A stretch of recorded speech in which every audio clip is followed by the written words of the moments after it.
Hello guys, welcome to my YouTube channel. मेरा नाम नीति है और आज हम डिस्कस करने वाले हैं डिप्रेशन के बारे में। इसके अंदर हम पढ़ेंगे कि डिप्रेशन की डेफिनेशन क्या होती है, कॉजेज़ क्या होते हैं, साइन एंड सिम्टम्स क्या होते हैं, डायग्नोसिस क्या है इसका, प्रॉपर मैनेजमेंट और ट्रीटमेंट क्या है डिप्रेशन का। तो आइए वीडियो को शुरू करते हैं। सबसे पहले हम पढ़ेंगे डेफिनेशन ऑफ डिप्रेशन। तो इसमें हम पढ़ेंगे कि depression is a common mental health disorder characterized by persistent sadness, loss of interest or pleasure in activity and a range of emotional and physical symptoms.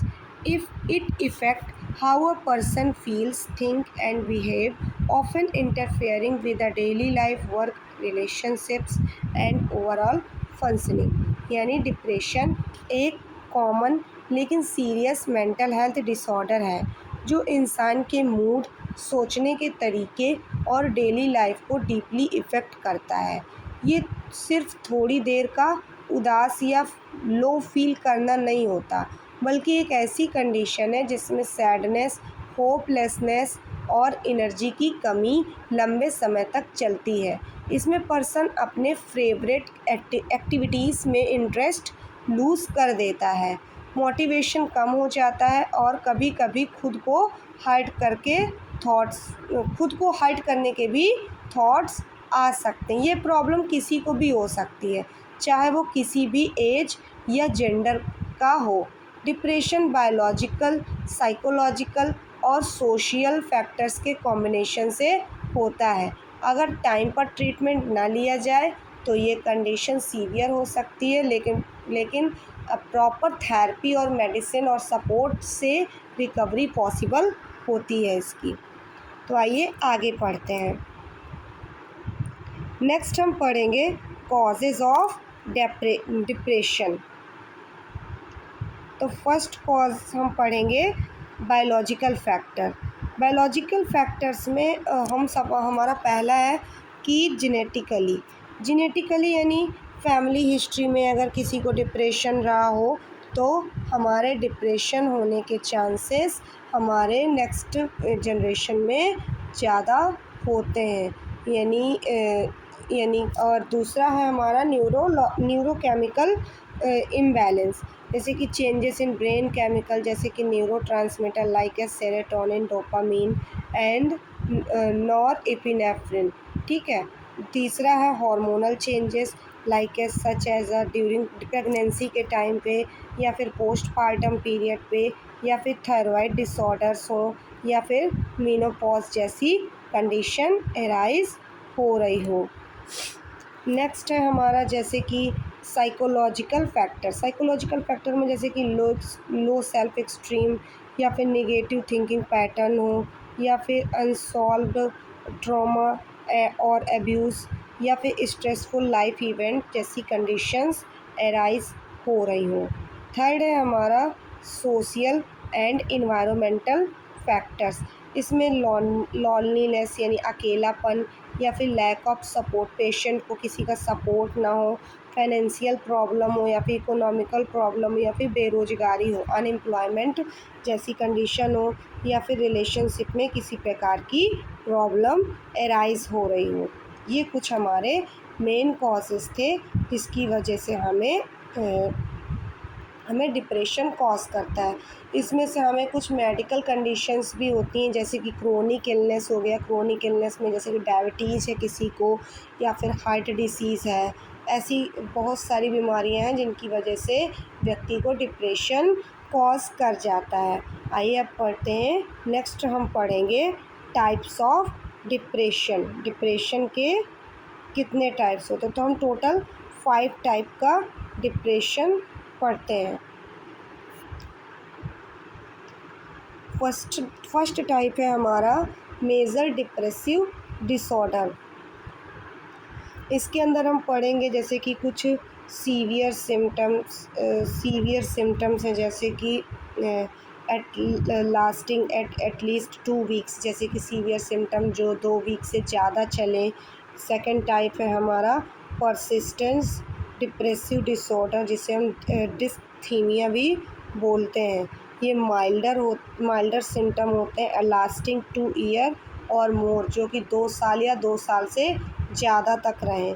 तीसरा है हमारा seasonal affective disorder, depression related to changes in season often in winter, यानी कि specific season जैसे कि mostly winter में होने वाला डिप्रेशन, या फिर पोस्ट पार्टम डिप्रेशन यानी डिप्रेशन आफ्टर चाइल्ड बर्थ, यानी डिलीवरी के बाद जब हमारा जो 42 डेज़ का पीरियड होता है उसे हम पोस्ट पार्टम पीरियड बोलते हो। उस टाइप में अगर किसी मदर को अगर ये डिप्रेशन कॉज करता है तो आप उसको पोस्ट पार्टम डिप्रेशन बोल सकते हो। फिफ्थ टाइप है हमारा बाइपोलर डिप्रेशन। ये डिप्रेसिव फेज ऑफ बाइपोलर या बाइपोलर डिसऑर्डर, ये बाइपोलर डिसऑर्डर का डिप्रेसिव फेज होता है। ठीक है, नेक्स्ट हम पढ़ेंगे, ये थे हमारे कुछ 5 टाइप्स के जो हमने पढ़ लिए। अब हम नेक्स्ट पढ़ेंगे सिम्टम्स क्या क्या होते हैं। सिम्टम्स हमारे पहला हम पढ़ेंगे इमोशनल सिम्टम्स क्या होते हैं।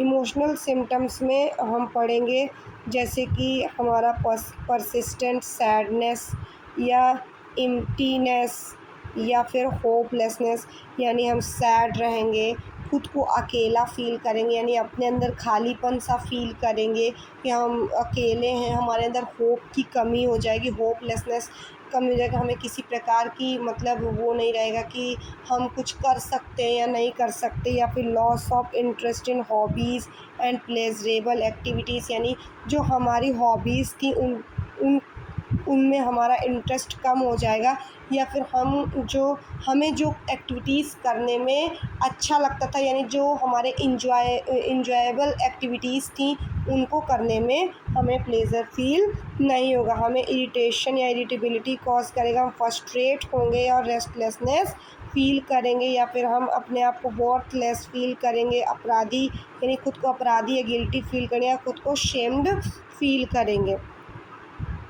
नेक्स्ट है हमारे फिज़िकल सिम्टम्स, जिसमें हम फटिग फ़ील करेंगे या फिर लो एनर्जी फ़ील करेंगे, हमारा स्लीपिंग डिस्टर्बेंस होगा, जैसे हम इंसोमिया यानी हमें नींद नहीं आएगी, या तो फिर हम ओवर स्लीपिंग करेंगे, एपिटाइट या फिर वेट चेंजेस होंगे, या तो फिर हमारा वेट बिल्कुल से लो हो जाएगा, या तो फिर हम बहुत ही ज़्यादा वेट गेन कर लेंगे, हमें हेडेक की प्रॉब्लम रहेगी, बॉडी एजेस यानी बॉडी पेन रहेगा, हमारे मसल्स पेन रहेगा, या फिर डाइजेस्टिव प्रॉब्लम्स भी हमें सीक्रेट होने लगेंगी किसी भी मेडिकल कॉजेज़ के कारण।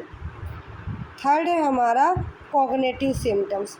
कॉग्निटिव सिम्टम्स में हमें कंसंट्रेशन करने में और डिसीज़न मेकिंग में हमें प्रॉब्लम्स क्रिएट होंगी, यानी हम ईज़िली किसी भी चीज़ पे हम कोई भी फ़ैसला नहीं ले पाएंगे, हमारा हमेशा कंसंट्रेशन कम रहेगा, हमारी थिंकिंग प्रोसेस स्लो हो जाएगी, और हमारे फोकस करने की जो एबिलिटी है वो भी रिड्यूस हो जाएगी, हमें थॉट्स आएंगे डेथ और सुसाइड के, ये हमारे बहुत ही ज़्यादा सीवियर केसेस होते हैं।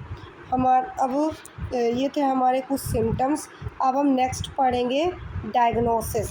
हम डायग्नोसिस क्या करेंगे, सबसे पहले तो हम साइकेट्रिक एग्ज़ामिनेशन करेंगे, पेशेंट का हिस्ट्री कलेक्शन करेंगे, हम उसकी प्रॉपर हिस्ट्री लेंगे, उसका फ़िज़िकल एग्ज़ामिनेशन करेंगे। यही चीज़ें देखो इसमें लिखा हुआ, सबसे पहले हम clinical interview about asking about mood, thoughts और behaviour and symptoms, DSM-5 criteria के अराउंड अगर 5 सिम्टम्स प्रेजेंट हैं, मतलब एक या एक से अधिक, 2 से अधिक वीक्स में, इंक्लूडिंग डिप्रेशन, मूड या लॉस ऑफ इंटरेस्ट जैसे सिम्टम्स अगर मौजूद हैं, टोटली 5 सिम्टम्स DSM-5 के, तो उसको हम डायग्नोस कर देंगे कि ये डिप्रेशन से ग्रसित है, उसका हम प्रॉपरली फिजिकल एग्जामिनेशन करेंगे। नेक्स्ट इसका मैनेजमेंट क्या क्या है, हम इसको सबसे पहले साइकोलॉजिकल थेरेपीज़ प्रोवाइड करेंगे, जिसमें हम कॉग्निटिव बिहेवियरल थेरेपी जो कि हेल्प करती है पेशेंट के निगेटिव थॉट्स पैटर्न को कॉग्निटिव बिहेवियर थेरेपी जो होती है मतलब एक तरीके की साइकोथेरेपी का टाइप है जो थॉट्स और बिहेवियर पर फोकस करता है। इसका मेन आइडिया है कि हमारी सोच का हमारे फीलिंग्स और एक्शन पर डायरेक्ट इफ़ेक्ट होता है। ठीक है, अगर हम अपनी निगेटिव सोच को आइडेंटिफाई करके चेंज कर लें तो हम अपने इमोशन और बिहेवियर को इम्प्रूव कर सकते हैं। नेक्स्ट हम इंटरपर्सनल थेरेपी जो कि हमारे रिलेशनशिप और सोशल रोल्स को बेटर करने में हेल्प करते हैं, उनमें फोकस करने में हेल्प करते हैं। इससे जो हमारा अकेलापन है ये दूर हो जाता है। हमारे जो रिलेशनशिप के अंदर जो प्रेजेंट IPR है ये भी हमारा ठीक हो जाता है। इंटरपर्सनल रिलेशनशिप भी प्रॉपरली ठीक होता है। Psychodynamic therapy explore past experience और इमोशंस। साइकोडायनामिक थेरेपी एक टास्क थेरेपी का फॉर्म है जो इंसान के अनकॉन्शियस माइंड या चाइल्डहुड एक्सपीरियंस और पास्ट मेमोरीज़ को एक्सप्लोर करके उनके करंट थॉट्स, फीलिंग और बिहेवियर को समझाने की कोशिश करता है।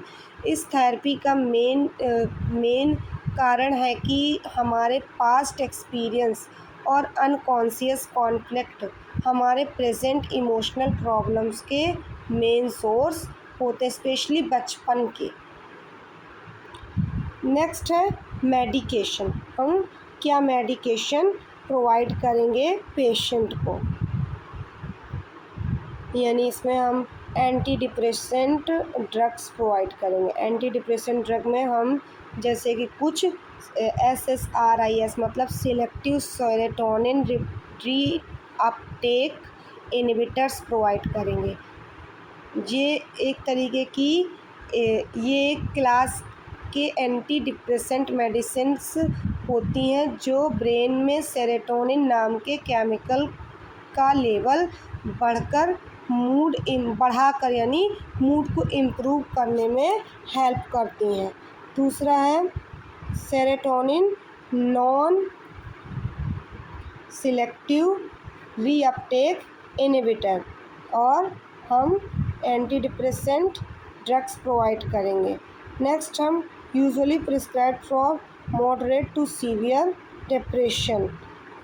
नेक्स्ट हम उसकी लाइफस्टाइल को मॉडिफाई करेंगे, जैसे कि रेगुलर एक्सरसाइज करने के लिए बोलेंगे, हेल्दी डाइट लेने के लिए बोलेंगे, properly good sleep hygiene maintain करने के लिए बोलेंगे, प्रॉपर सोने के लिए और नेक्स्ट हम स्ट्रेस मैनेजमेंट और रिलैक्सेशन टेक्निक का यूज़ करके उसको हमेशा मतलब स्ट्रेस से दूर रहने के लिए बोलेंगे, उसको हमेशा खुश रहने के लिए बोलेंगे। ये सारी चीज़ें हम प्रोवाइड कराएंगे जिससे कि वो डिप्रेशन से बाहर आ सके।